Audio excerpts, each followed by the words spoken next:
नवरात्रीच्या पावन व्रताची दिव्य कथा। सर्व श्रद्धाळू बांधवांना नवरात्रीच्या मंगलमय शुभेच्छा। नवरात्रीचा प्रारंभ म्हणजे माता दुर्गेच्या पूजेचा शुभारंभ, जो वर्षातून 2 वेळा चैत्र आणि अश्विन महिन्यात विशेषत्वाने साजरा केला जातो। हा 9 दिवसांचा उत्सव आहे, ज्यात शक्तीची आराधना, तप, भक्ती आणि साधना केली जाते। नवरात्रीच्या प्रारंभी माता दुर्गेची कथा ऐकल्यानेच जीवनातील प्रत्येक अडथळा, प्रत्येक दुःख आणि प्रत्येक क्लेश नष्ट होऊ शकतो। ही केवळ एक कथा नाही, तर एक दिव्य अनुभव आहे, जो तुमच्या संपूर्ण जीवनाची दिशा बदलू शकतो। आता आपण नवरात्रीच्या या दिव्य व्रताची कथा सुरू करूया। खूप जुनी गोष्ट आहे। एका मुलीने आपल्या कुटुंबाला संकटातून वाचवण्यासाठी कठोर तपश्चर्या केली। तिच्या मनातील भावना इतकी खरी होती की माता प्रसन्न झाली आणि तिने तिचे रक्षण केले। त्या दिवसाला नवरात्रीचा पहिला दिवस मानले गेले, जो मानवांना हे शिकवतो की खऱ्या भावनेने आणि तपश्चर्येने प्रत्येक संकट दूर होऊ शकते। ही कथा त्यावेळची आहे, जेव्हा पृथ्वीवरील मानवांचे जीवन संघर्ष आणि श्रद्धेच्या एका पातळ दोरीवर लटकलेले होते, जेव्हा भौतिक सुखांची चमक फिकी होती आणि प्रत्येक प्राणी आपल्या अस्तित्वासाठी निसर्ग आणि नियतीशी झगडत होता। दिव्य लोकामध्ये, जिथे विश्वातील सर्व घडामोडी एका अलौकिक दृष्टीसमोर प्रकट होतात, तिथे आदिशक्ती जगदंबा भवानी विराजमान होत्या। त्यांचे सिंहासन अनंत ऊर्जेने प्रकाशमान होते आणि त्यांचे त्रिकालदर्शी डोळे पृथ्वीच्या प्रत्येक कोपऱ्यावर लक्ष ठेवून होते। त्या मानवांचे सुख-दुःख, त्यांच्या प्रार्थना, त्यांचे पाप आणि त्यांचे पुण्य पाहत होत्या। कधी-कधी जेव्हा त्या एखाद्या निरागस मुलाचे भुकेने व्याकुळ होणारे रडणे ऐकत किंवा एखाद्या आईच्या हृदयावरील जखम पाहत, तेव्हा त्यांच्या दिव्य डोळ्यांतही अश्रू येत। हे सत्य आहे की त्यांचे हृदय दुष्टांसाठी वज्राप्रमाणे कठोर झाले होते, ज्यांनी असंख्य राक्षसांचा संहार केला होता, पण निष्पाप प्राण्यांचे कष्ट पाहून त्यांचे मातृत्व द्रवत असे। त्या सर्व काही पाहत होत्या, सर्व काही सहन करत होत्या। मानवांचे दुःख, त्यांची मूर्खता आणि त्यांचे अज्ञान, त्यांचे हृदय कठोर झाले होते। कठोर या अर्थाने की त्यांना नियमांनुसार विश्वाच्या कर्मचक्राला चालू द्यावे लागत होते, ज्यामुळे त्या थेट हस्तक्षेप करू शकत नव्हत्या, जोपर्यंत एखादी खरी भावना त्यांना तसे करण्यास भाग पाडत नाही। याच असह्य वेदनेला माता दुर्गा एका अलौकिक शांततेत सहन करत होत्या, जी केवळ एक आईच समजू शकते। पृथ्वीवर एका शांतवन नावाच्या छोट्या गावात एक कुटुंब राहत होते। त्यांचे नाव हरिप्रसाद, त्यांची पत्नी शांता आणि त्यांची एकुलती एक मुलगी अनाम्या। अनाम्या तिच्या नावाप्रमाणे सामान्य नव्हती। तिच्या डोळ्यांमध्ये अशी पवित्रता होती, जी कोणत्याही हृदयाला स्पर्श करू शकत होती। ती आपल्या आईवडिलांच्या डोळ्यांचा तारा होती, एक निष्पाप आणि निर्मळ आत्मा। पण शांतवन गावावर संकटाची ढग जमा होत होते। अनेक वर्षांपासून पाऊस पडला नव्हता। शेते सुकून गेली होती, विहिरी कोरड्या पडल्या होत्या आणि जनावरे मरू लागली होती। दुष्काळाची छाया गडद होत होती आणि त्यासोबतच एका अज्ञात रोगाने गावाला आपल्या कवेत घेतले आहे। प्रत्येक घरात शोक पसरला होता। हरिप्रसाद आणि शांता यांचे घरही त्यातून सुटले नव्हते। त्यांची शेती नापीक झाली होती आणि त्यांच्या छोट्याशा झोपडीत उपासमार सुरू झाली होती। अनाम्याच्या डोळ्यांनी पहिल्यांदाच आपल्या वडिलांना रात्रभर चिंतेत बुडालेले पाहिले होते आणि आपल्या आईला अंधारात रडताना ऐकले होते। आई, आजही भूक लागली आहे, अनाम्याचा 5 वर्षांचा लहान भाऊ गोपाळ दुर्बळ आवाजात म्हणाला। शांता त्याला आपल्या छातीशी धरत असे, त्याच्या सुक्या गालांवर चुंबन घेत असे आणि तिच्या डोळ्यांतून अश्रू ओघळत, फक्त थोडा धीर धर माझ्या बाळा, मी काहीतरी शोधते। पण तिला माहीत होते की तिच्याकडे काहीच नव्हते। हरिप्रसाद बाहेर गावकऱ्यांसोबत काही उपाय शोधत फिरत असत, पण सर्वत्र निराशाच होती। अनाम्या, जी फक्त 14 वर्षांची होती, हे सर्व कष्ट आतल्या आत सहन करत होती। तिच्या कोमल हृदयात अपार दुःख होते, इतके अपार की ती कोणालाही सांगू शकत नव्हती। तिच्या आईवडिलांचे दुःखी डोळे, गोपाळचे सुकून गेलेले हास्य आणि गावातील मुलांचे भुकेने कोमेजलेले चेहरे तिला आतून छळत होते। ती रात्री जागी राहत असे, तिच्या आईच्या अंधारात रडण्याचा आवाज ऐकून तिचा स्वतःचाही श्वास कोंडत असे। हे सर्व का होत आहे? देव आपली हाक ऐकत नाही का? हे प्रश्न तिच्या बालमनाला छळत होते। तिचे हृदय दयेने भरलेले होते। ती आपल्या कुटुंबासाठी काहीही करू शकली असती, पण काय? एके दिवशी तिने आपल्या वडिलांना हे म्हणताना ऐकले, आता कोणतीही आशा उरली नाही शांता, गावातील वैद्यही हार मानले आहेत। आपण सर्व फक्त मृत्यूची वाट पाहत आहोत। या शब्दांनी अनाम्याच्या आत काहीतरी तुटले। नाही, तिचे मन ओरडले, असे होऊ शकत नाही। ती आपल्या कुटुंबाला असे हारताना पाहू शकत नव्हती। रात्रीच्या गहन अंधारात जेव्हा संपूर्ण गाव झोपले होते, तेव्हा अनाम्या आपल्या झोपडीतून बाहेर पडली। चंद्राच्या मंद प्रकाशात तिने आपल्या आई-वडिलांचे शांत चेहरे पाहिले, ज्यात आता फक्त थकवा आणि निराशा होती।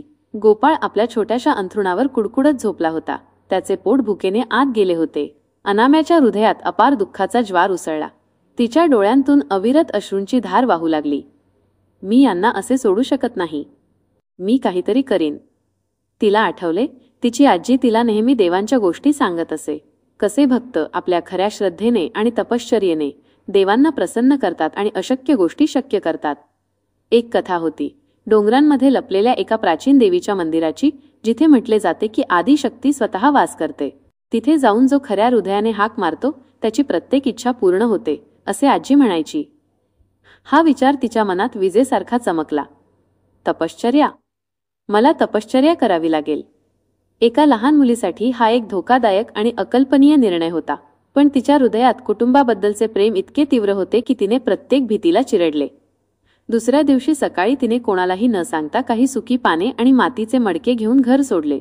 तिची आई शांता जेव्हा जागी झाली आणि अनाम्याला न पाहून विलाप करू लागली, तोपर्यंत अनाम्याने गावाच्या हद्दी ओलांडल्या होत्या. तिच्या हृदयात भीती होती, हो नक्कीच होती, पण त्याहून अधिक होते प्रेम आणि दृढ निश्चय. ती अनोळखी वाटांवर चालत राहिली, जिथे काटे होते, दगड होते आणि जंगली जनावरांची भीती होती. ती भुकेली होती, तहानलेली होती आणि सूर्याची उष्णता तिच्या त्वचेला जाळत होती. पण तिच्या डोळ्यांसमोर आपल्या कुटुंबाचे कोमेजलेले चेहरे होते आणि तिच्या कानांत गोपाळच्या भुकेल्या आवाजाचा घुंगट होता. ही तिच्या तपश्चर्येची पहिली पायरी होती, त्याग आणि कष्ट सहन करण्याची क्षमता. अनेक दिवसांनंतर ती त्या प्राचीन मंदिरापाशी पोहोचली, ज्याबद्दल तिच्या आजीने सांगितले होते. ते एका टेकडीच्या शिखरावर होते. चारी बाजूंनी घनदाट जंगल आणि विशाल वृक्षांनी वेढलेले. मंदिर जीर्ण अवस्थेत होते, पण त्याच्या भिंतींवर देवी मातेची एक अस्पष्ट मूर्ती अजूनही विराजमान होती. अनाम्याने मंदिरासमोर हात जोडले. तिच्या डोळ्यांत अश्रूंनी भरलेली एक नवीन आशा चमकत होती. हे माता दुर्गे, ती कुजबुजली, मला माहीत नाही तपश्चर्या कशी करतात. मी एक लहान मुलगी आहे, पण माझ्या हृदयात जी वेदना आहे, जे माझ्या कुटुंबासाठी प्रेम आहे, ते खरे आहे. तू माझी आई आहेस आणि मी तुझी मुलगी. मी येथून हलणार नाही जोपर्यंत तू माझी हाक ऐकत नाहीस. आणि तिने आपली तपश्चर्या सुरू केली. ती एका दगडावर बसली, डोळे मिटून फक्त जय मातादीचा जप करत राहिली. दिवस सरत गेले. सूर्याची तळपती किरणे तिच्या डोक्यावर पडत, रात्रीचे दव तिच्या शरीराला भिजवत, थंड वाऱ्याच्या झुळका तिला थंडीने थरथर कापायला लावत. जंगली जनावरांचे भयानक आवाज तिला घाबरवत, साप तिच्या जवळून जात, किडे तिला चावत. भूक आणि तहान तिला आतून जाळत होती. तिच्या शरीरावर फोड आले होते, त्वचा फाटली होती आणि हाडे दिसू लागली होती. प्रत्येक क्षण कष्टाचा डोंगर होता. तिचे शारीरिक कष्ट होतेच, पण त्याहून मोठे कष्ट मानसिक होते. कधी कधी तिच्या मनात निराशा घर करत असे. मी योग्य करत आहे का? माता खरंच माझी हाक ऐकेल का? माझे कुटुंब अजूनही जिवंत आहे का? मी त्यांना एकटे सोडून चूक तर केली नाही ना? हे विचार तिला आतून तोडून टाकत आणि तिच्या डोळ्यांतून गरम अश्रूंची धार वाहू लागली. या क्षणांमध्ये ती आपले डोळे उघडून अस्पष्ट झालेल्या देवीच्या मूर्तीकडे पाहत असे. तिला वाटत असे, जणू मातेच्या डोळ्यांतही एक अथांग वेदना आहे जी तिला पाहत आहे. ती आपले अश्रू पुसून पुन्हा आपले डोळे मिटून घेत असे. नाही, मला हार मानायची नाही. माझ्या कुटुंबाला माझी गरज आहे. दिव्य लोकामध्ये माता दुर्गा सर्व पाहत होत्या. अनाम्याचा प्रत्येक श्वास, तिचे प्रत्येक दुःख, तिच्या हृदयाचे प्रत्येक स्पंदन.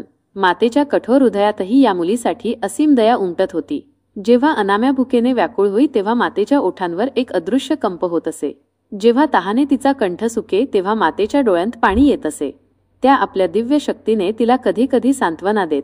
एका थंड वाऱ्याची झुळूक, एक जंगली फळ जे एखादे जनावर तिथेच पाडून जाई, किंवा एका क्षणासाठी ढगांनी सूर्याला झाकून घेणे. पण त्या तपश्चर्येचे नियम मोडण्यास असमर्थ होत्या. त्यांना पाहायचे होते की अनाम्याचा संकल्प किती दृढ आहे, तिची खरी भावना किती खोल आहे. अनेक आठवडे सरले. अनाम्याचे शरीर आता केवळ हाडांचा सांगाडा उरले होते. तिचा आवाज क्षीण झाला होता, पण तिच्या मनाचा संकल्प आणखी दृढ झाला होता. आता तिच्याकडे विचार करण्याचीही शक्ती नव्हती. ती फक्त एका यंत्रासारखी जय मातादीचा जप करत राहिली आणि तिच्या डोळ्यांसमोर तिच्या कुटुंबाचे चेहरे फिरत राहिले. ती जवळपास बेशुद्ध अवस्थेत होती, जेव्हा एका रात्री भयंकर वादळ आले. वीज चमकत होती, मुसळधार पाऊस पडत होता आणि जोरदार वाऱ्याने झाडे मुळासकट उखडत होती. अनाम्या त्या दगडावर निपचित पडली होती. तिचे शरीर थंड पावसात थरथरत होते. तिला वाटले ही तिची शेवटची रात्र आहे. क्षमा कर आई, मी हार मानली. क्षमा कर बाबा, आई गोपाळ. तिच्या मनातून ही शेवटची हाक निघाली. तिचा श्वास मंदावत होता आणि तिचे डोळे मिटू लागले होते. त्याच क्षणी दिव्य लोकामध्ये माता दुर्गेच्या धैर्याने उत्तर दिले. त्यांनी पाहिले की अनाम्याचे शरीर आता आणखी सहन करू शकत नाही. तिची तपश्चर्या पूर्ण झाली होती. तिची खरी भावना विश्वाला हादरवून गेली होती. मातेच्या डोळ्यांतून आता करुणेची अविरत धार वाहू लागली आणि त्यांचे कठोर हृदय, जे विश्वाच्या नियतींच्या नियमांनी बांधलेले होते, त्या मुलीच्या प्रेमासमोर वितळून गेले. एका क्षणासाठी वादळ थांबले. मंदिराच्या वरून एक अलौकिक सुवर्णप्रकाश पृथ्वीवर उतरला. अनाम्याने आपल्या क्षीण झालेल्या दृष्टीने पाहिले. तिच्यासमोर तीच अस्पष्ट मूर्ती आता जिवंत झाली होती. देवी माता आपल्या पूर्ण स्वरूपात प्रकट झाल्या. त्यांच्या 8ही भुजांमध्ये शस्त्रे शोभत होती. त्यांचे मुखमंडल दिव्य प्रकाशाने झगमगत होते, पण त्यांच्या डोळ्यांत अनाम्यासाठी असीम वात्सल्य आणि करुणा होती. अनाम्याच्या डोळ्यांतून अश्रू वाहू लागले. हे दुःखाचे नव्हे तर कृतज्ञता आणि प्रेमाचे अश्रू होते. माझ्या बाळा अनाम्या, देवी मातेचा आवाज मेघाच्या गर्जनेप्रमाणे शक्तिशाली पण आईच्या अंगाईप्रमाणे गोड घुमला.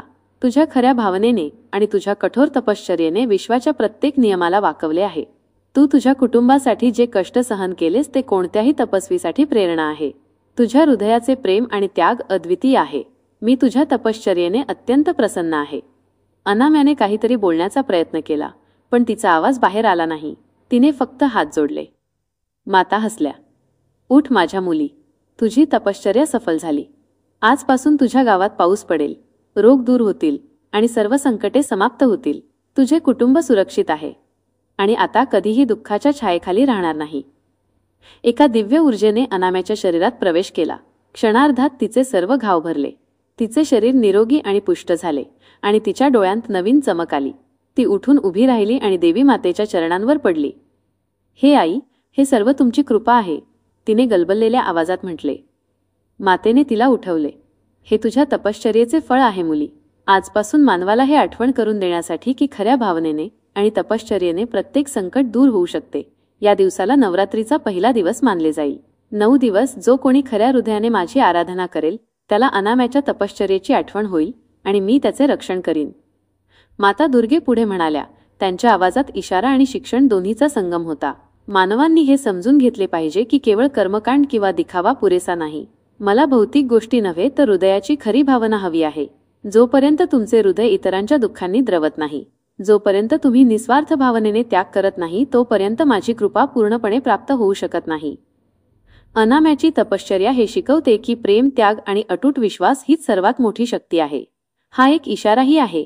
भौतिक सुखांच्या मागे धावताना आपली आत्मा आणि आपली मूल्ये हरवू नका. जेव्हा ही पृथ्वीवर संकट गडद होईल तेव्हा खऱ्या भावनेने केलेली तपश्चर्याच त्याला दूर करू शकते. हे सांगून देवी माता आपल्या दिव्य रूपात विलीन झाल्या. मागे फक्त एक सोनेरी आभा आणि अनाम्याच्या हृदयात असीम शांती सोडून गेल्या. दुसऱ्या दिवशी सकाळी होताच अनाम्या आपल्या गावाकडे निघाली. तिचे हृदय आता हलके होते, पण तिचे पाऊल दृढ होते. जेव्हा ती गावाजवळ पोहोचली तेव्हा तिने पाहिले, आकाशात काळे ढग जमा झाले होते आणि पाहता पाहता मुसळधार पाऊस पडू लागला. सुकी धरती तहानलेली होती आणि तिने प्रत्येक थेंब शोषून घेतला. गावकरी बाहेर आले. त्यांच्या डोळ्यांवर विश्वास बसत नव्हता. त्यांच्या डोळ्यांत अश्रू होते, पण यावेळी ते दुःखाचे नाही तर आनंदाचे आणि कृतज्ञतेचे अश्रू होते. अनाम्या घरी पोचली. तिचे आई-वडील जे तिच्या काळजीने सुकून गेले होते, तिला पाहून थक्क झाले. अनाम्याने त्यांना मिठी मारली आणि त्यांना सर्व काही सांगितले. त्यांच्या डोळ्यांतूनही अश्रूंची धार वाहू लागली. गोपाळ, जो आतापर्यंत दुर्बळ होता, आपल्या बहिणीला पाहून हसला आणि एक नवीन ऊर्जा त्याच्या चेहऱ्यावर चमकत होती. हळूहळू पावसाने शेतांना पाणी दिले. रोग दूर होऊ लागले. गावात पुन्हा सुख समृद्धी परत येऊ लागली. अनाम्याची कथा संपूर्ण गावात आणि मग दूरदूरपर्यंत पसरली. लोकांनी समजून घेतले की कशी एक लहान मुलगी आपल्या खऱ्या भावनेने आणि कठोर तपश्चर्येने आपल्या कुटुंबाला आणि संपूर्ण गावाला वाचवू शकते. आणि तेव्हापासून ज्या दिवशी अनाम्याने आपली तपश्चर्या सुरू केली होती, तो दिवस नवरात्रीचा पहिला दिवस मानला जाऊ लागला. 9 दिवस लोक देवी मातेची आराधना करतात, अनाम्याच्या तपश्चर्येची आठवण करतात आणि आपल्या हृदयात खरी भावना आणि निष्ठा जागृत करण्याचा प्रयत्न करतात. हे मानवांना शिकवते की कितीही मोठी संकटे का येऊ नयेत, खरी भावना, अटूट विश्वास आणि निस्वार्थ तपश्चर्या प्रत्येक कष्ट दूर करू शकते. दिव्य लोकामध्ये माता दुर्गा अजूनही पृथ्वीवर लक्ष ठेवतात. जेव्हा त्या पाहतात की एखादा भक्त खऱ्या हृदयाने त्यांची आराधना करत आहे, जेव्हा त्या पाहतात की कोणी अनाम्याप्रमाणे निस्वार्थ प्रेमाने ओतप्रोत आहे, तेव्हा त्यांच्या ओठांवर एक समाधानाचे हास्य येते. त्यांच्या डोळ्यांत अजूनही पाणी येते, पण हे अश्रू आता केवळ करुणेचे नाहीत तर आशेचेही असतात. आशा की मानव कधीही खऱ्या भावनेची शक्ती विसरणार नाही आणि अनाम्याच्या तपश्चर्येची ही प्रेरणा युगायुगांपर्यंत एक प्रकाशपुंज बनून चमकत राहील. ही कथा प्रत्येक हृदयात हा विश्वास जागृत करते की मातेची करुणा प्राप्त करण्यासाठी भौतिकता नाही, तर हृदयाची पवित्रताच सर्वात महत्त्वाची आहे. आणि हेच सर्वात मोठे सत्य आहे, जे प्रत्येक युगात मानवांना धैर्य आणि प्रेरणा देत राहील. मित्रांनो, या व्हिडिओमध्ये नवरात्रीच्या पावन व्रताची कथा इथेच संपते. आम्ही प्रार्थना करतो की माता दुर्गेची कृपा तुमच्यावर राहो. तुमच्या जीवनात नेहमी सुख, शांती, समृद्धी असो आणि सकारात्मक ऊर्जेचा संचार होत राहो. हा विशेष दिवस केवळ भक्तिभावनेने भरलेला नाही, तर आपल्या जीवनात एकता, प्रेम आणि श्रद्धेचा संदेशही घेऊन येतो. नवरात्रीची कथा ऐकल्याबद्दल मनापासून धन्यवाद. कृपया आपले विचार आणि अनुभव कमेंट्समध्ये नक्की सांगा आणि जय माता दुर्गा लिहायला विसरू नका.